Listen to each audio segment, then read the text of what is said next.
Welcome, everyone, to today's episode of Dare to Age Well Now. I'm very excited to be joined by my guest, Dr. Tonya Westerbeke, joining us from Michigan. And Dr. Tonya, will you tell us a little bit about yourself? Oh, thank you. Thank you so much for having me. I'm excited to talk about how to age well as in this 40s because it's a whole new world, It isn't it? is. Agree. So I am a mom of three. I have two girls in high school and a son in middle school, and I am a business owner and a wife. So busy with sports and work and all the things, just like every other mom out there. It's funny, I was talking to a friend last night and he was like, "Man, I'm telling you, I have I've been working with people that are like single and no offense, but I want to hire moms. Man, they get stuff done." We're Like multitaskers. It is. it was really, he goes, "I'm not trying to be like judgmental against people that don't have children yet and single people like that. That's lovely, but they just get overwhelmed and mom's like, man, they just keep going." And so 1000%. They don't stop. we we do. And so when it comes to moms that we can't stop, and we're trying to age well, and menopause is creeping up on us, and we're grabbing and going and grabbing the things that we're not supposed to be shoving in our mouths and all the things. And then next thing you know, we're putting on a few pounds and feeling pretty achy. So, get us started on how we can begin this journey of aging and what are some of the things we can do to begin to take kind of control of that. Well, I am a chiropractor, so I'm always going to be first and foremost working on your nervous system and your spine, because it impacts everything. Your nervous system tells every muscle, tissue, and organ how to function. So if the nerves are not telling those organs, your sex hormones, your metabolism, like all of those things how to function, you're behind the eight ball. So first, you got to start with the spine and making sure that it's aligned and that the all that communication is happening the way that it should. Wait a minute. So you're saying that I don't just go to the chiropractor. Everybody that listens regularly is going to laugh that I'm asking it so tongue in cheek, but you just don't go to the chiropractor just because you have back pain? There's more I to mean, it? if you do, you're missing out on Oh, so many more benefits. I started because of pain when I was a teenager, and I cannot tell you how my life has changed, not only personally, but professionally because of chiropractic. And I'm very blessed and fortunate to work with patients who health is a priority and they want to move well and age well. They want to be able to play with their grandkids and get on the floor and travel and do all those fun things. And chiropractic is a big portion of how they can do that. yeah, I love that. And then there's several other episodes where longtime listeners, or I guess it's a new podcast, newish podcast. So those those that are going to be checking out those, we unpack a lot of that. But specifically, you also, as a chiropractor, are beginning to address this pounds that are creeping up and the scale that's creeping up. It seems to be, well, because my practice usually follows my life, right? So people that joined my practice when I was younger, they were younger. I've been in practice 20 years now, so unfortunately that means I'm aging. So, the conversations that we're having are definitely changing. And one of those is this perimenopausal stage and frustration with weight gain and lack of sleep and just feeling over inflamed and just swollen. So, we dive into some of, again, movement. You got to be moving and walking. And that's where chiropractic again comes in. Sorry, I can't. Go, do it. Come on. But Carry the torch. patient. There's some things that you can take to help stimulate your metabolism and decrease inflammation. And one of those that I've been a big fan of recently is dihydroberberine. It's a very big word. We'll have to put that in the show notes. Yeah, but there's a ton of research out with it in the multitude of benefits. And one of the big things is that it's helping to manage insulin spikes and blood Mm. sugar. And one of the things that we're noticing in women, and actually everybody, is, our insulin and blood sugar is off as we're aging because we're eating so many processed foods. Our food doesn't have the nutritional value that it used to, and we're a highly carb focused society. And Trust me, I love my bread too, but it just doesn't do well for our bodies the way that our food is manufactured right now. So actually, I wear a CGM. I don't know if you've heard these, a continuous glucose monitor, and I keep an eye on my blood sugar and how foods affect it. And when I pay attention to that, I notice that my weight is far more manageable. So wait a minute. I thought that only people were that had diabetes. Yeah, no, you can now get these without a prescription. There are a couple of books that I would highly encourage that you look into. Glucose Goddess is one, and The Glucose Revolution. So those two talk a lot about how consuming fiber, protein, and then carbs in a different pattern, and that Hmm. pattern specifically will help control the blood sugar spikes, insulin spikes that lead to weight gain and increased inflammation. So those books dive into it a lot and are really Okay. awesome. But the CGM you can get, there's a website called Stello.com, and you can get those without a prescription. And you can monitor this on your own and start to watch how, if you eat those foods in a certain order, and then check it 2 days later in a different order, how your body responds differently. And it's pretty fascinating. That's super fascinating because here's the thing I know. We talked about how moms get it done, and I think part of the reason we get it done is that we never get over our need for control. Um, um, and I mean, if you've got a tool, a coping tool, and it's working for you, everything can be used to the extreme. But what I love about that is from a health aspect, is that I hear often my friends are saying things like, "Gosh, I went to my general practice, then I went to my OB-GYN, and then they referred me, and then I went over here, and I can't get any answers, and I'm so frustrated. I've spent 2 years and I don't feel like myself, and nobody's listening, and I think some of my drive and passion with this podcast is like, how can we take control of our health? Because nobody's coming to save us, Well, right? and that's where I end up doing a lot of these tests on myself because I want to empower one myself and be Yeah. able to use myself as a guinea pig, but to share that, but also empower moms and women because we don't always have time to get into the doctor, Yes. unfortunately. And it's hard. Like you decide finally it's time to take care of myself, and it takes me 6 months to get in. So these are Yes. some things that you can start diving into. Now, if I have my blood work done, my insulin levels are fine. But when I Right. look at it this way, I am actually pre-diabetic and I'm not overweight. You know, I am not the picture that if you saw me in the street, you would be like, she definitely has diabetes or pre-diabetic. But I have family history and just the way that with where I'm at in menopause, right, perimenopause right now, I'm just not processing things the way that I used to. And so if I'm looking at this now, one, it's for my health and weight now, but also there's research that shows that higher insulin levels, pre-diabetes is linking to Alzheimer's and dementia later in life. Hmm. Yeah.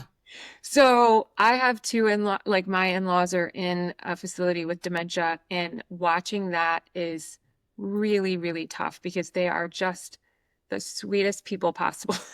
I lucked Right. out in the department, but I am going to do everything in my power to decrease the chances that I'm going to be dealing with this and my children will have to deal with this. Yes. That's the thing is like, I mean, you see the research that says, oh, sugar is linked to Alzheimer's, and you're like, well, yes, and it's in everything, Yeah. number one. And okay, so I'm supposed to just completely cut it out. But what I love about what you're suggesting is like, let's monitor it, and let's see how your body uses it and how does it burn. I talk about goal setting not as like, I hate smart goals. If you listen to my other podcast, Be Freaking Awesome, I kind of go off on smart goals all the time. I think goals are experiments. And I think we should kind of use a little bit of the scientific method. So I'm like, okay, I think um, my fun example is I think it would be fun to spend the winter in Florida. And so in 2021, I did that for 10 weeks in Key Largo, Florida. Well, it turns out when you have grandchildren and family and community that you've built that you actually love, 10 weeks was too long for me. So, okay, let's try it again. So Yeah. I ran the experiment the next year, and I did 5 weeks. And I have found that like 3 to 4 weeks working remotely, like really is great for my reset. But it Yeah. also, I don't want to go 10 weeks in a row, Yeah. right? And so I think in this same way, our health, we have to be running experiments, right? Yes. Like what is working and what is not working. It's fun to drink alcohol, not working for me anymore. My body doesn't process it the way it used to. And I don't appreciate that. And so I love this idea. What are some other tests that you have? You said you use yourself as a guinea pig. Are there other tests that you've run on yourself that The list or is that you so would long. recommend? You don't have to tell us everything. Yeah. Although Well, it does sound fun. this is my favorite one. Like I've done this over and over for the past year and then incorporated the dihydroberberine to help manage stuff. I also use the Aura Ring. So I Okay. don't know if you know about that, but it tracks your sleep, your steps, your cycle, your HRV, your VO2 max, all of these things too, which truthfully, the biggest reason I use it is because of sleep. Mm. And what is probably the number one thing that's compromised as we get older?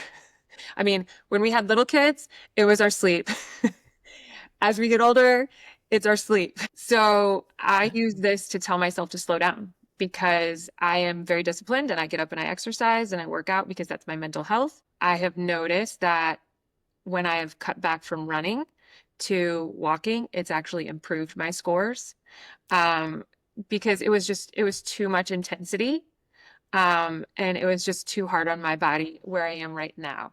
And because I don't get the full 7 to 8 hours of sleep, I also see how my health improves when I do get the appropriate amount of sleep versus when I don't. My readiness level decreases. So it's been really good for me because I'm a push, push, push, drive, drive, drive. I love to conquer new things. So learning to take a step back and slow down and breathe has actually really helped my body quite a bit, which is so counterintuitive. Well, that's what I was going to say. The new thing you're conquering, it sounds like, is rest. I haven't And conquered it yet, but I'm working on it. well, the thing you're chasing, I guess, Yeah. the challenge you're chasing is, And I think so many women need to look at that because we're so focused on taking care of everyone else. It is our spouses first, it is our kids first, it is job first, and then there's nothing left for us. yeah, And how can we even give to the people that we love the most if we're completely taxed? yeah. I have found, and my children are all adults now. You literally can't tell them. You have to show them. Like if you cannot, like we know that before they're 18, like okay, we gotta like walk the talk, but we think that their kids are not really paying attention. As adults, not only are they paying attention, they can call you out, and so it has, and not that I do it for them, I do it kind of for them in the way that you said, my in-laws being in this facility and watching this, and I don't want that for them. I want to protect my health as a gift to my children. I think that's a different kind of mentality. And sometimes I have to trick my brain. I have to convince my brain, like, it's no, you're not being selfish. Like people will say, oh, self-care is selfish. I'm like, no, it's not. It's actually the best gift you can give to everyone else. Not only for them to not have to take care of you later, but also for them to emulate. Because I think you Yes. started to touch Yes. on that, but I mean, my daughters are 17 and 16, and I've started to see some of my wonderful behaviors that have served me well and gotten me to where I am. Yep. Um, but that they're emulating them too soon. Yes. And they have the rest of their lives to work hard and they are focused on straight A's and playing club sports and getting into, like all these things that I'm like, just breathe. Oh, yes. But You they know, can't breathe unless we learn to breathe first. right. And we have to emulate that for them. And I think we are so focused on just doing everything for them and setting such a wonderful example, but we also need to set the example of how to care for yourself. Because the last thing I ever want is to watch my children grow up and never take care of themselves at a sacrifice to everybody else. Yes. And you mentioned that you do exercise as part of your mental health, and I think that that is also something we have to emulate to them is how do you take care of your mental health? How do you take care of of that, not letting it get too far. My daughter and I have very open, and we've talked.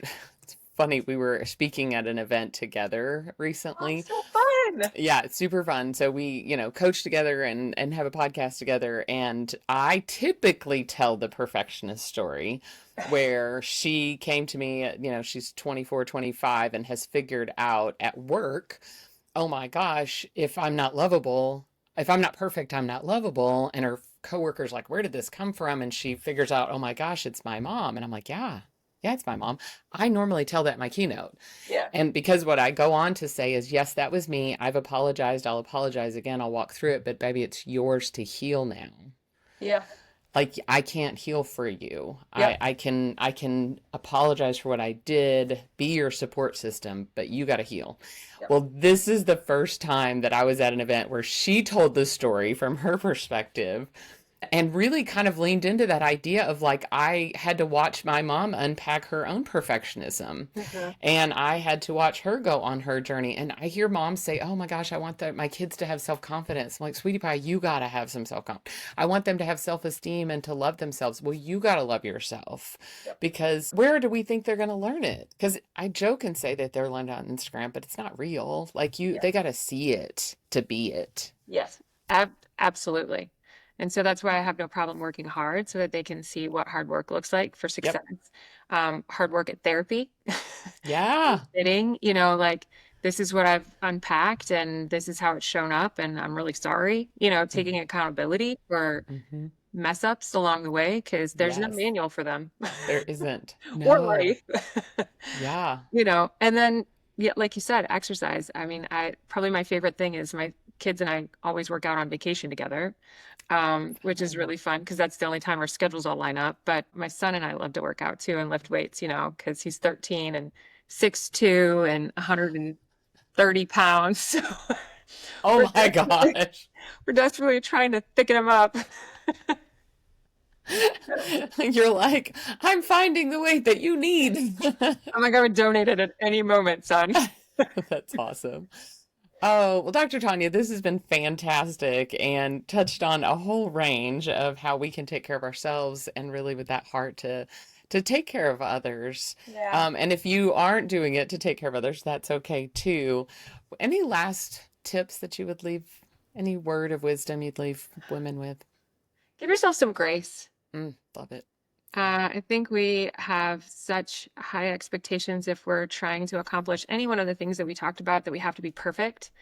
And just taking one step and doing something to ensure better health or achieving your goal is just do one thing for yourself. Just yeah, I love that. That's fantastic. Thank you so much. Thank you for joining us, and thank you all for listening. I hope that you've been inspired to go and dare to age well now.